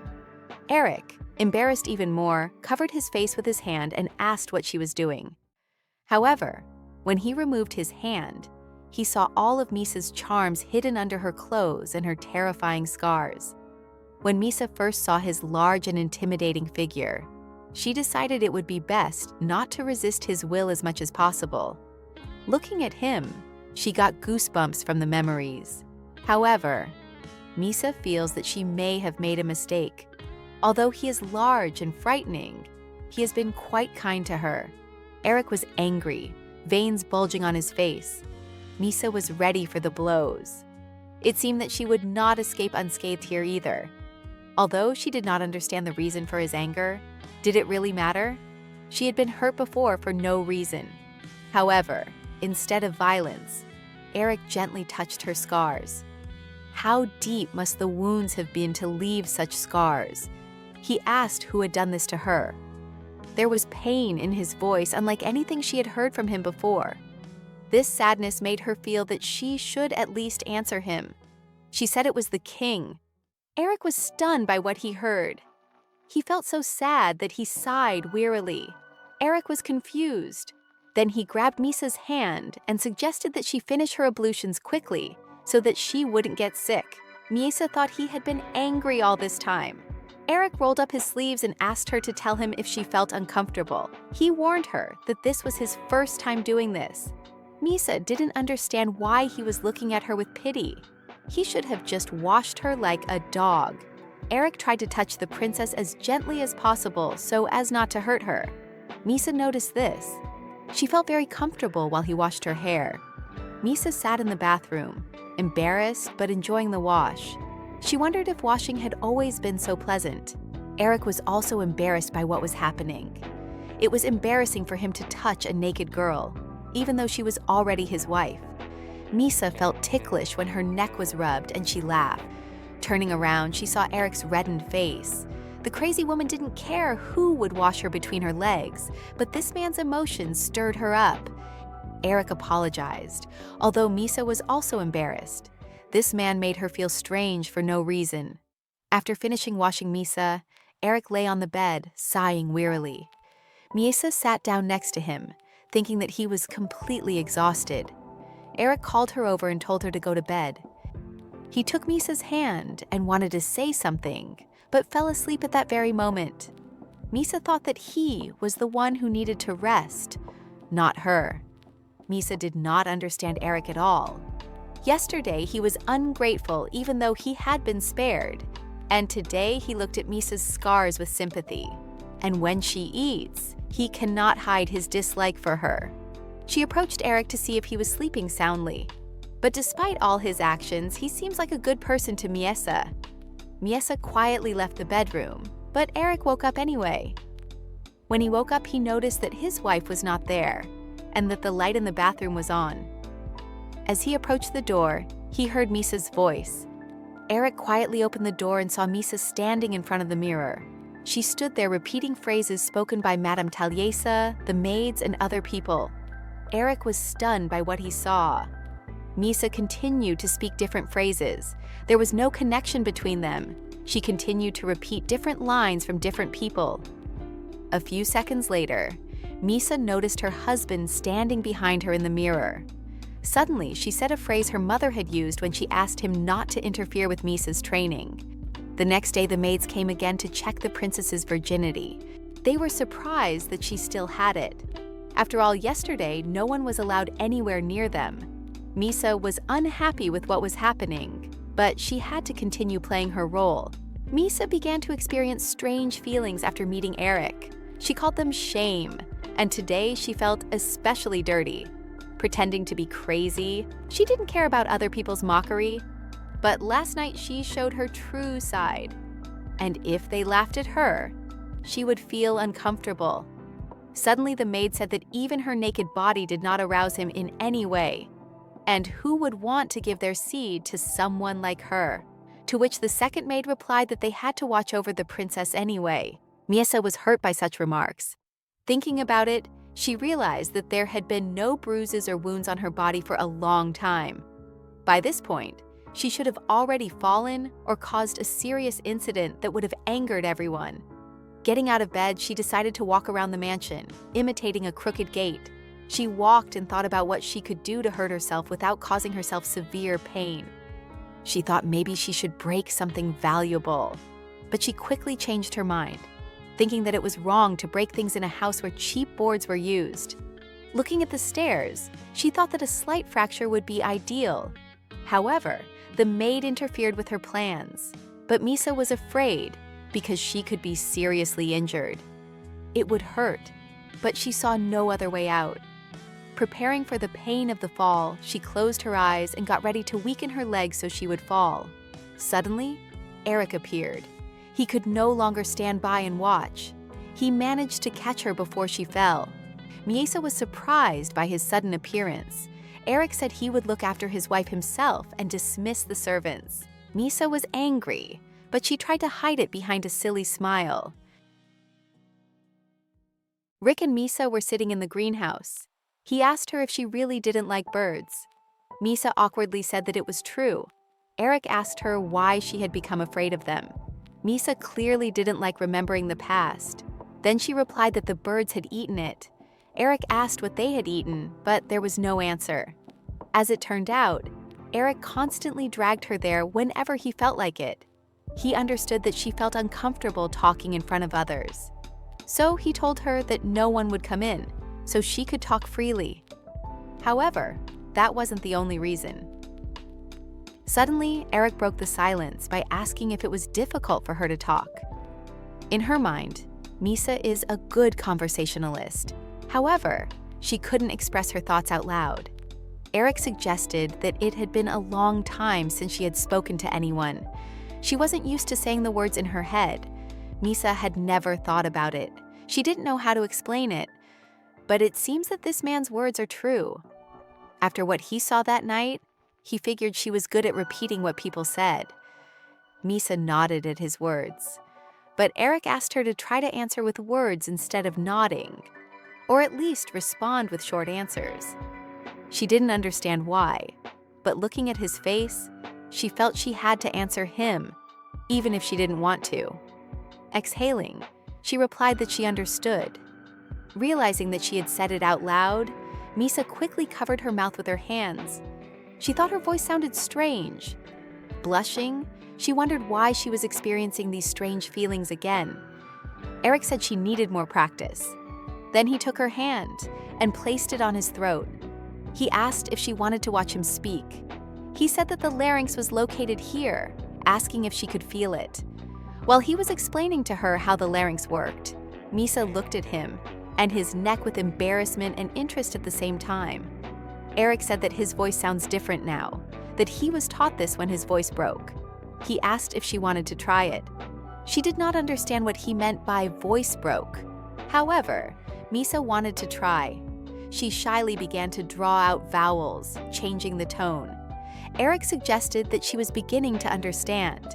He told her to try saying something to him. She asked him what voice breaking was. Eric laughed at her question. Misa was embarrassed and angry. Eric apologized, saying he was sorry. It was just too unexpected for a first question. He explained that at a certain age, everyone's voice changes, and this is called voice breaking. He assumed that this was the first time she had heard about it. He asked if she had any more questions. Misa had her own worries. She didn't understand why Eric wasn't worried too. Looking at him, she said that she was still not moved, even after Eric had sent everyone away. Those were the words of the maid this morning. Eric was surprised. He didn't understand what she was talking about. Seeing his confusion, Misa stood up and spread her legs so that he would understand exactly what she meant. Eric blushed at what he saw. Now he understood everything. He covered her modesty and said he understood everything. Very embarrassed, Eric asked Misa not to do that again. She looked at him and asked if they would do it. After all, if they did not confirm their marriage, Misa could be sent back to the king at any moment. Eric was as red as a tomato, but he still managed to find the strength to respond. He told her that he needed a little more time. He suggested that they get to know each other better first. Perhaps then he would be able to get rid of the discomfort that Misa had mentioned. Misa didn't understand what he meant. She thought he was reckless, since he wasn't afraid for his life in front of the king. Suddenly, Eric stood up and suggested they take a walk in the greenhouse. Misa understood that it was not the right time for this, but in the end she agreed. According to the maid, the king had ordered that she simply be watched. So for now, she was not in danger of meeting the king. They walked through the greenhouse, looking at different flowers and plants while talking. Eric asked if Misa was really uncomfortable walking. Misa smiled slyly. Eric realized that she had fooled not only others, but him as well. But Misa was proud of her gait, which she had spent a long time perfecting. Eric asked in surprise how she managed to do it. It was difficult for Misa to explain, but all she had to do was tense certain muscles in her legs. She decided not to explain, but instead reached out her hands to him. Eric was surprised. Should he carry her now? He picked her up, saying that she had walked more than usual today. Misa blushed at the sight of his chest so close. She was glad that he was much better than she had thought. And for some reason, it seemed to her that this kindness could last forever. The day before the wedding, the priestess told Misa what would happen on her wedding night. She described everything in great detail, and so that it wouldn't seem vulgar, she read it in a monotone voice. Misa found it all strange and bizarre, and there was also mention of severe pain down below. So she thought of it as a very unpleasant affair. But now, for Misa, it is one of the most important things for strengthening her marriage. Ideally, she wanted to do it as soon as possible. But after their last conversation, this man constantly finds excuses and puts it off until later. And this despite the fact that his life is in the hands of the king. Misa felt that she was the only one who cared about this. She asked when they would become closer. Misa thought that maybe the reason this man was postponing their wedding night was because he wanted to annul the marriage. What if all the kindness he had shown her was a lie, and in reality, he was just stalling for time to get rid of her? Eric called her name, but Misa was deep in thought. She thought about what the maids had said that morning. Maybe her body wasn't sexy enough to arouse him. Every time the people in this mansion were kind to Misa, disturbing thoughts came to her 100 times a day. That's why she wanted to confirm the marriage as soon as possible. Eric kept calling her, but she didn't hear him. She wanted to strengthen this union because she really likes living here. When she is there, she sometimes feels like she has returned to the time when her mother was alive. Eric continued to call her name. Eric approached Misa and called her name loudly. Seeing that she had heard him, he asked if she was all right, because he had called her several times. But in response, Misa only looked down sadly. She quoted the maid's words, saying that no one would want to give their seed to someone like her. Eric was surprised by what he heard and asked who dared to say such a thing to her. Misa said nothing in response. Judging by her tone, Eric realized that it was one of Madame Malika's royal maids. He exhaled and sat down next to her. He was embarrassed and repeated that they still knew nothing about each other. Misa was unhappy to hear this excuse again. Before he could finish, she said his own words back to him, suggesting they get to know each other first. That way, he could ease the discomfort Misa had mentioned earlier. Now Eric understood what was going on. That was why she had listened to him so attentively back then. After a while, he finished his story and asked if she wanted to confirm their marriage. Of course she did. Eric was impressed by her determination. However, he said that he also needed time to prepare, because this was not something that could be done immediately. He suggested that they discuss how they would proceed tonight. Misa was surprised, because she had heard that men were good at it even when they did it for the first time. That night, Eric said that there were many unresolved complex issues, including the royal servants, And since Misa wanted to confirm the marriage and he wanted to get to know her, they shouldn't rush things. He put his hand on her as a sign of the beginning of their intimacy. He suggested that Misa share stories with him every night, and he suggested starting with something simple. For example, what is Misa's favorite food? She replied that it was meat. Eric was surprised by this answer. He thought they were cakes or sweets. Eric said he liked fruit and vegetables. On the battlefield, he always ate dry rations. Suddenly, a spark flew between them. Eric asked if she felt stifled sitting at home all the time. She didn't understand what he meant. Tired of Eric's questions, she told him, "Madame Hladny, that's enough." He immediately recognized his mother's tone and laughed. Eric said shyly that he liked it when she called him by his name. He asked Misa to say his name again. It wasn't difficult for Misa to do so. And she said his name again. Eric felt unfamiliar, but very pleasant feelings. He touched Misa's face and said that she had a very pleasant voice, and since she had obeyed so willingly, he would make a small gesture of goodwill toward her. Then Eric kissed her on the forehead. They looked at each other shyly. For the first time, Misa wanted to know more about him. She touched her forehead in embarrassment, thinking that for the first time she felt a strong interest in someone. Thanks to her persistence, Misa managed to deceive people, and her gait was able to fool even those who had seen many wounded people. It was surprising and absurd that she was able to disguise herself so thoroughly. Eric was curious about what thoughts were going through her little head. He was genuinely interested in this girl, and he wanted to know more about her. The next morning, someone called out to Eric. When Eric arrived, everyone around him was in chaos. Eric saw Misa lying wounded on the bed. On the morning of the same day before the incident, as usual, the maids came to check on the princess's loss of virginity. They judged this by the crumpled sheet on one side and the good condition of the girl's body. Then, Madame Deyala noticed something strange. She leaned over the princess and began to suspect something. Lately, the princess's behavior had seemed strange to her. Miesa was acting a little differently. Her gaze was different. Although, perhaps it was all in the maid's imagination. She wasn't sure. The maids began to discuss the meeting with the other family right in front of the princess, thinking that she didn't understand anything. Continuing their discussion, they began to tug at the princess to get her to change her clothes. Misa thought this was wrong. She was curious about what kind of family it was and what they would bring.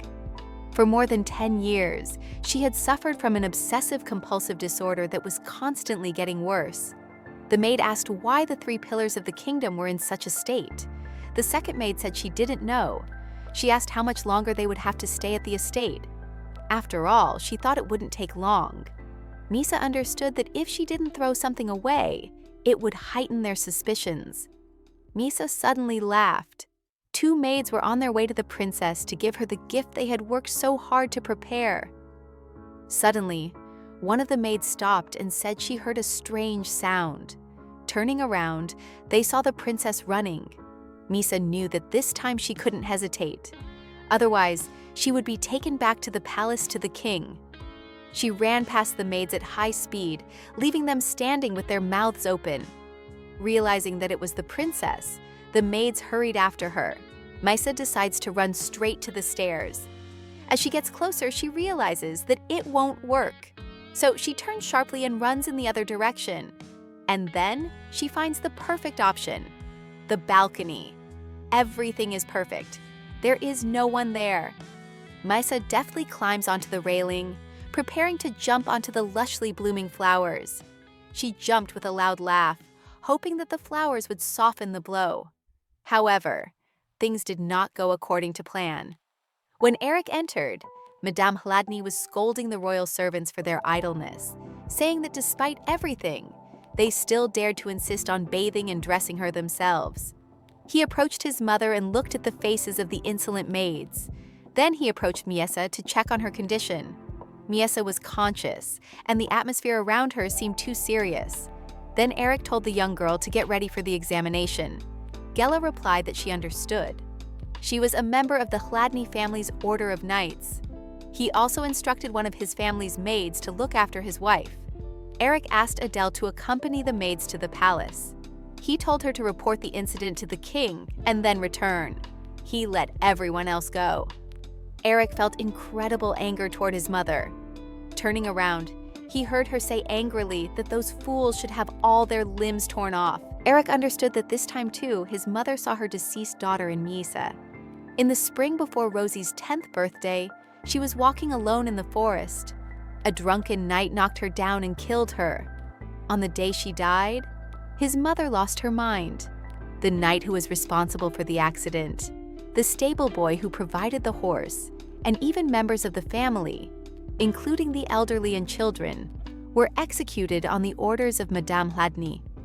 The Margrave criticized such a harsh punishment, and since then, they have grown apart.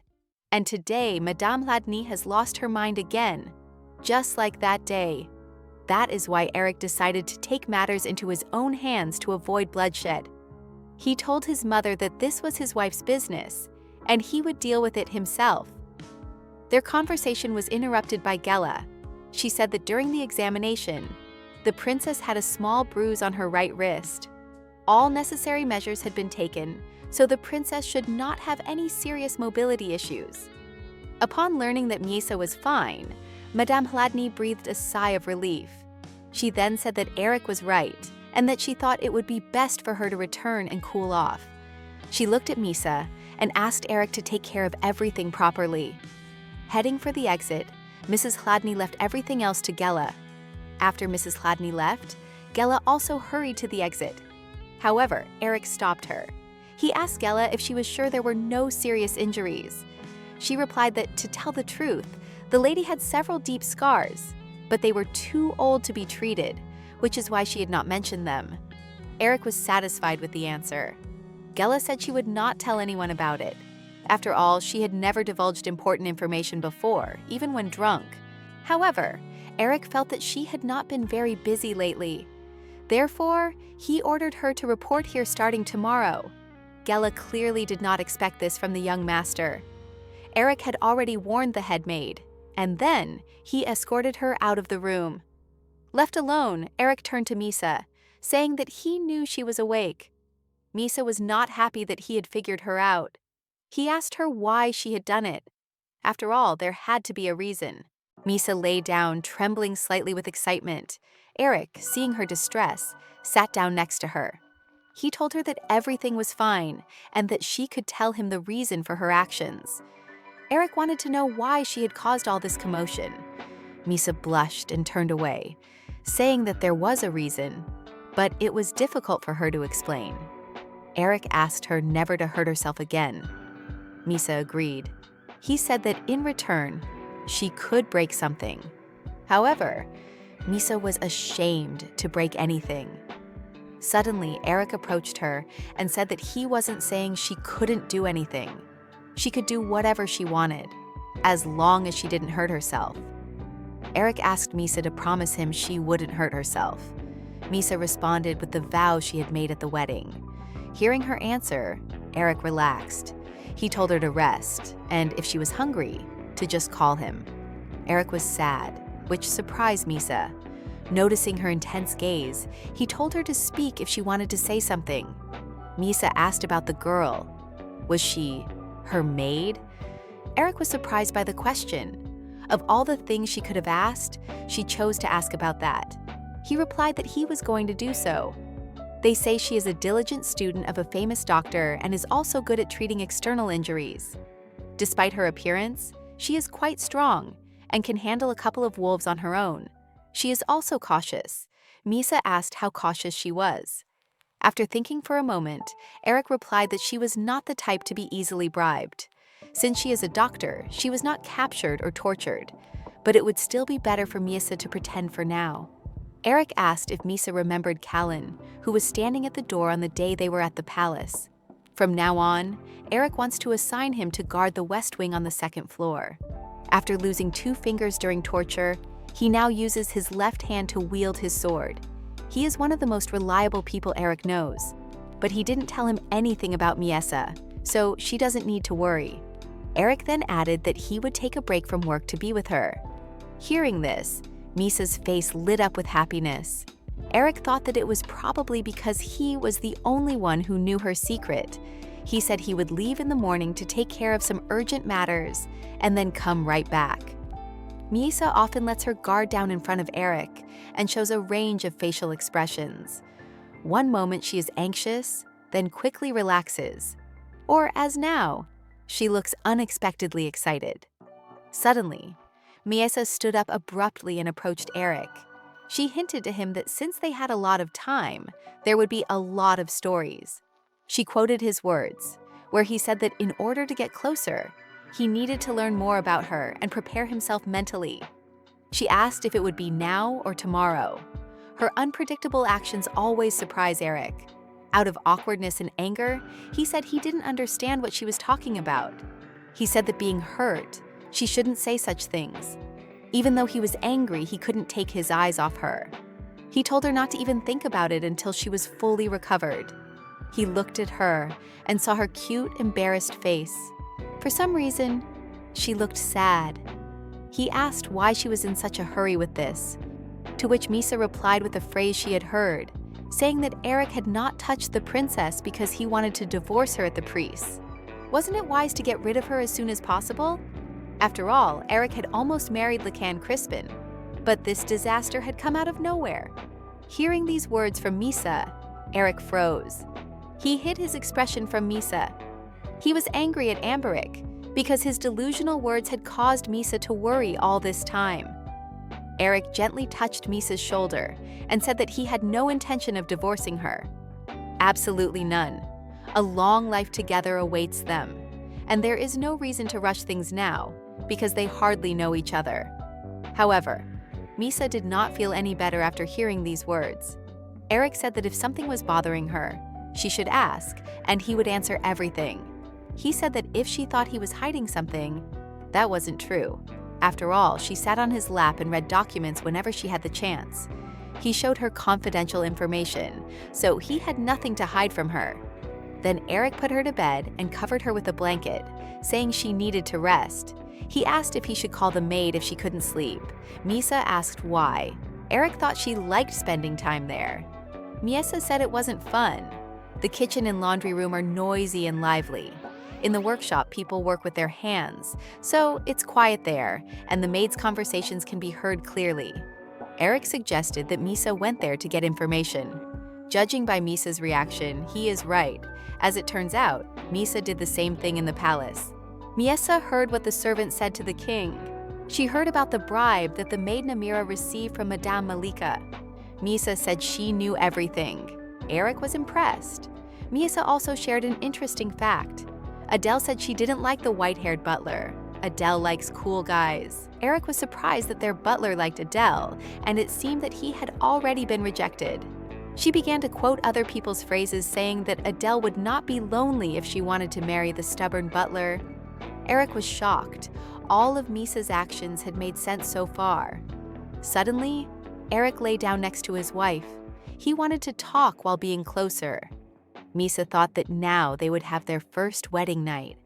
However, instead of making advances, Eric asked why Madame Malika had bribed the senior maid named Namira. He asked if she had caused Miesa any problems, but Miesa was upset that they were not confirming their marriage right now. Offended, she turned away and lay down on her back. Eric said that in order to get closer, they needed to talk.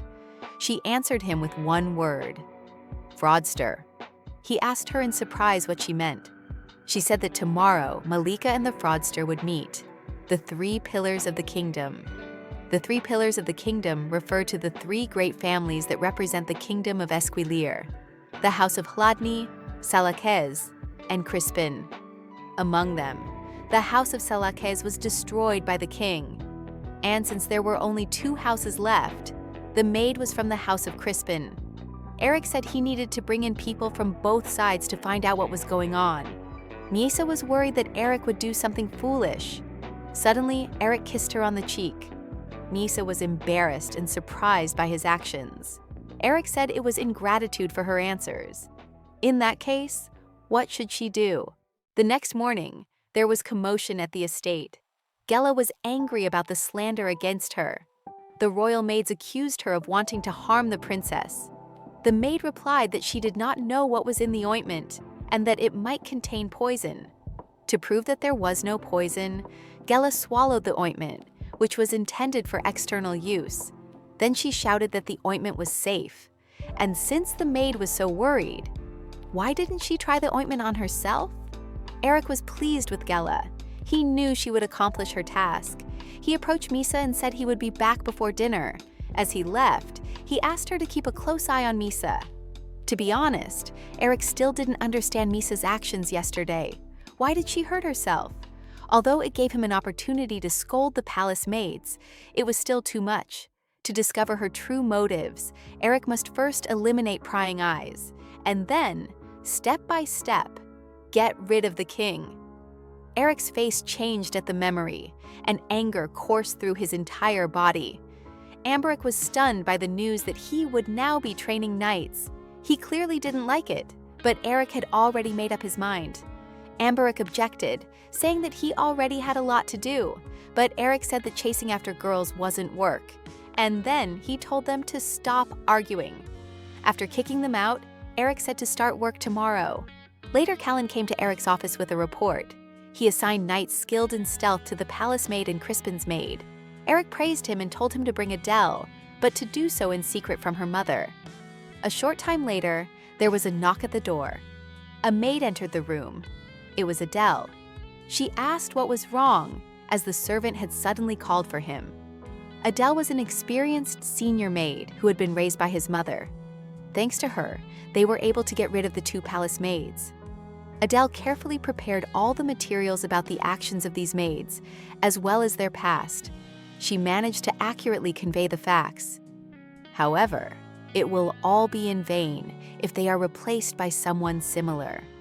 That is why Eric needs Adele's help.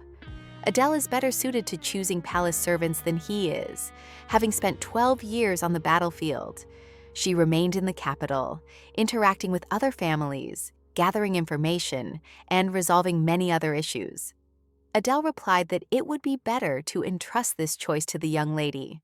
However, Eric had already asked Adele to leave his mother, but Eric would prefer that the information obtained during the investigation not reach his mother's ears. He said he had heard about a bribe between the palace servants and Crispin, and he would like to deal with that first. He asked which of the intermediaries she could put him in touch with. Adele said that it would be difficult to contact the head maid directly. However, she had heard that the Viscountess, her right-hand woman, was concerned about her brother-in-law's affairs, and if they could resolve them, she might be willing to do anything. Once free, Eric entered the bedroom and announced that he had returned. Upon entering, he was met with an unusual sight. He saw Misa and Gela painting on the bed. Gela said that music and theater are good for people with mental illnesses, but she thought that painting would be better because it could be done in the bedroom. Eric said he had never heard of such a thing. Gela said that it wasn't from textbooks or research. She had heard that the princess had been through a lot, so she thought it would be good for someone who constantly suppressed their emotions to let them out. Eric approached his wife and, after making sure she was okay, told her to read her books. Gela said it was a good idea. If she had to choose a book, it should be a fairy tale. At that moment, Eric was captivated by Misa. Suddenly, Eric said that her work was done for the day. She had said that she had a lot of work to do, so he told her to come back tomorrow morning. Gela quickly ran out of the bedroom, saying she would be back tomorrow. Once outside the door, she exhaled. She expressed all her thoughts in anger. She scolded him because he wanted her to work as both a doctor and a maid. However, Callan said that she would be paid for both jobs. Then Gela said she had nothing to complain about. Suddenly, Eric appeared behind her. He asked where her change of clothes was, to which Gela excitedly said that she needed to wash them. But Eric refused, saying he only needed the clothes.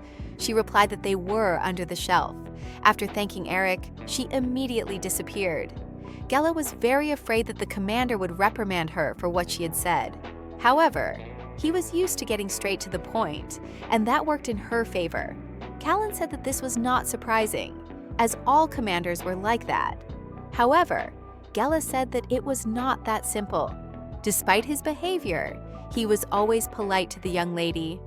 Callan said that there was nothing strange about the commander's respect for the young lady. Although the commander couldn't talk to her, there was a certain tenderness in his gaze. Afterwards, Gela said not to pay attention to it. And anyway, it's great if they get along well. And anyway, Gela thought that she had crossed all boundaries. Callan had never personally seen the commander interact with the young lady. However, he knew that the commander always strictly followed etiquette. His tone may be cold, but he was never rude. Gela thought that Eric was not hiding anything. Eric is one of those people who values trust above all else. A little later, Eric was filling the bathtub with water. Misa approached him from behind. He asked Misa if she liked books. She said she didn't like children's books. Eric didn't understand what she meant. Misa said she didn't like books that weren't for adults. Eric decided it would be better for her to read books that would help her with her speech. He would ask Gela to bring novels next time. They contain a lot of dialogue. Misa shyly quoted someone's words about her lack of basic manners, which made it impossible to talk to her. Eric got the hint and said he would bring books about manners. Then he invited Misa to take a bath. But suddenly, Misa turned away. Eric asked what was wrong. Misa replied that she was embarrassed. Eric's face made her feel uncomfortable. Eric asked why his face made her feel uncomfortable. Masa replied that Eric's face turned red when he washed her. She asked why he was embarrassed. Then she pointed to the door and told him to leave, saying she would take the bath herself. But Eric couldn't leave her because Misa's hands were injured, so he offered to help her wash her hair and rinse off the paint. After thinking for a moment, Misa agreed. Eric said that Misa wasn't responding very well, and he suggested that she try to respond in simple words. After all, practice makes perfect. Misa was very embarrassed by the whole situation and told Eric to leave. He asked if she was sure she could handle it herself. She said everything was fine and told him to leave. However, Eric was also embarrassed by the whole situation. He told her to call him if she needed anything. When he left the bathroom, he heard a loud noise coming from the bathroom. It was Misa, who was enjoying her bath. However, Eric was mistaken. Misa came out of the bathroom dissatisfied and angry. As it turned out, she had not washed properly. Misa asked Gela to wash her tomorrow. Eric was touched by the sight of his wife, who had put her nightgown on backwards. He called Misa over and said he would wash her again. After finishing washing her, he asked how her morning had gone. Misa said that Gela was good. Eric was glad to hear that. He asked if she was comfortable staying here. Misa said she liked it. It turns out that Eric said in the kitchen that Misa liked meat. He asked why Misa used to be thin. To which Misa replied with a phrase she had heard in the palace, where the maids laughed and said, "Why bother feeding her?" Since she would spill more than she would eat, they just gave her greens. Eric learned that Misa used to have 5 maids, but now she only has 2. He was very angry with them for their disrespectful attitude towards her. Misa was surprised by this reaction. She grabbed Eric's hands in an attempt to stop him from making a mistake. She said it would be bad if Vermel found out. Vermel is the name of the king before his coronation. Misa looked very frightened. Eric noticed an improvement in Misa's speech. Over the past few days, she had become more fluent. Misa smiled happily, saying that she had always been a good speaker. She just hadn't practiced. It turned out that Misa wanted to practice at night, but when she woke up, Eric behaved like this. That's why she couldn't. Eric was embarrassed to learn the reason for her absence from practice. Eric said sheepishly that he was simply afraid she would leave the room. He moved closer and said that she was free to practice. Then he looked at her lovingly and kissed her on the forehead. Misa awkwardly touched her forehead. Misa asked many questions. Some of them were obvious to everyone, and some were difficult. She lay on Eric's lap and asked how other ordinary girls her age lived and what others thought. Every day as Misa talked, her speech became surprisingly natural. At the table, Misa asked why some people die from a small cut, while others survive when their arm is cut off. At night, lying in bed, Misa said she already knew those words. She always said them in her mind. She said that since she had answered, he should kiss her quickly. Afterwards, he said he wanted her to correct her unforced manner of speech. Misa asked why, to which he replied that they were husband and wife and needed to speak politely to each other. Misa said that she was of royal blood, while he was just the son of a margrave. Eric laughed and said that he was the one who needed to be polite. Then he said that since they were married, she was now a regular aristocrat too. Eric also began to tease her more often. He said it was called a morganatic marriage. Misa's focused gaze as she listened intently to him was charming. He kissed her hand and asked if Misa was disappointed, but she said no, she wasn't disappointed. She smiled and said that she liked it there. So even if she became an ordinary aristocrat, it would be fine. Eric was very happy to hear this. Misa said she was glad to save Eric because he was kind. Eric didn't understand what she meant. She said she saved him from being accused of treason. Eric lay there admiring his wife. She was so charming and beautiful. He loved everything about her jubilant face, her flushed cheeks, and even her chattering lips. Eric was grateful to fate for marrying her. He would live with gratitude. Misa told Eric that she was happy to be married. He was embarrassed. But what made Eric's heart beat faster than anything else was her expression, which changed every minute. Their hands were gently but passionately intertwined. Misa was so beautiful that Eric couldn't take his eyes off her. Moving closer to her, he asked her to close her eyes. And then their lips almost touched in a passionate kiss. Their lips were almost touching in a passionate kiss.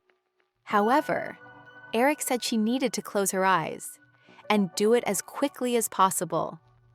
Misa was embarrassed by what was happening. Eric touched her lips and said that her lips were tense. He moved closer and told her to relax. He leaned closer, and their lips met in a hungry, hot kiss. Their hands clasped tightly. They embraced passionately. Misa was surprised why Eric stuck his tongue in her mouth when there was nothing to eat there. Eric was already aroused. Misa felt awkward about their unusual kiss. Seeing her face, Eric couldn't help but laugh. Then he began to kiss Misa tenderly. Misa asked if it didn't seem strange. Then they kissed again. Eric moved down and began kissing her neck.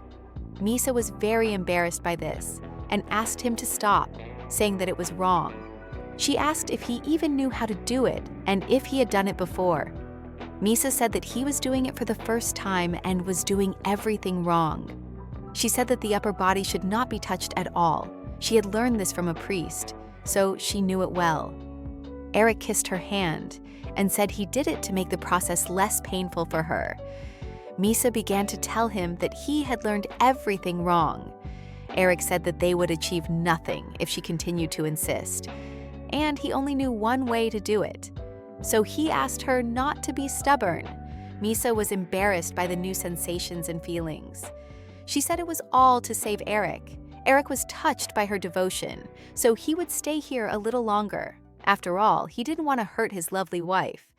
But Misa felt awkward and pushed Eric away, saying that he was doing meaningless things. Eric said that it was all for her. Misa asked him not to do this and to just hurry up. Eric said it would be better if she kept quiet. The next morning, 2 maids entered the room to check the princess's virginity. Looking at the princess, they did not understand whether they had a wedding night or not. As a result, this man spent the whole evening kissing her body senselessly. The maids began to talk about the appearance of a mistress. Misa smiled foolishly, pretending not to understand anything.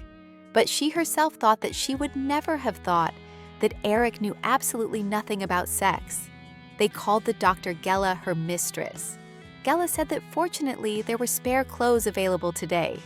She was worried because the clothes Misa had changed into yesterday were not yet dry. Looking at the princess, she noticed strange marks on her body. She was frightened and asked when they had appeared. Looking closely, she realized that they were hickey marks. At that moment, in Eric's office, Adele said that it would not be easy for them to find replacements for the royal servants. Adele stopped further investigation to avoid suspicion. Eric was surprised because he thought there was something more behind it.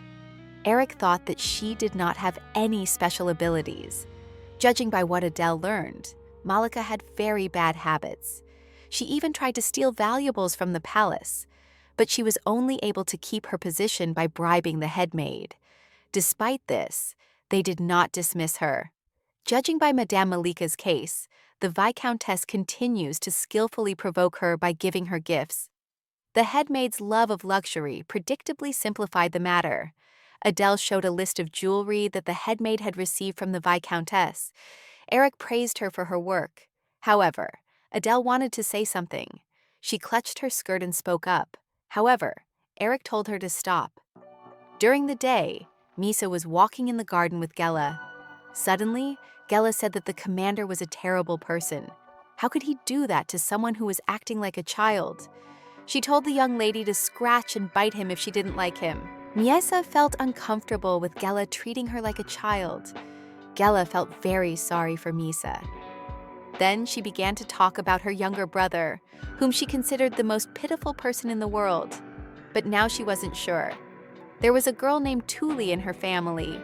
In fact, Gela had 7 brothers and sisters, 9 children in total.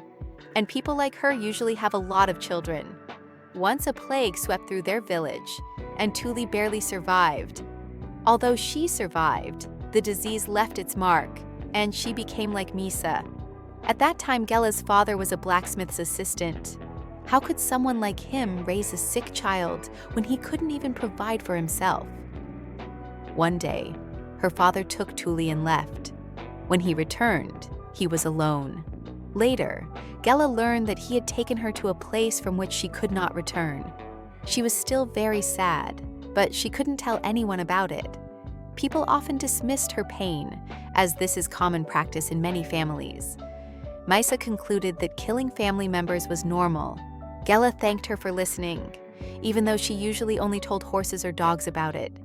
Misa was pleased with the comparison, because she was usually compared to a rat or a monkey. Gela looked sadly at Misa. Then she said that when she first saw her, she was sure that she was. However, Gela did not have time to finish. Suddenly, Eric's voice was heard calling his wife. Why did he come just now, when Gela was about to say something important? This question tormented Misa. Eric praised Gela and told her to go. He asked Misa if she had enjoyed herself. When he uncovered her face, he saw the angry expression on his wife's face. She said that Eric no longer needed to come and pick her up. Eric asked what she meant by that.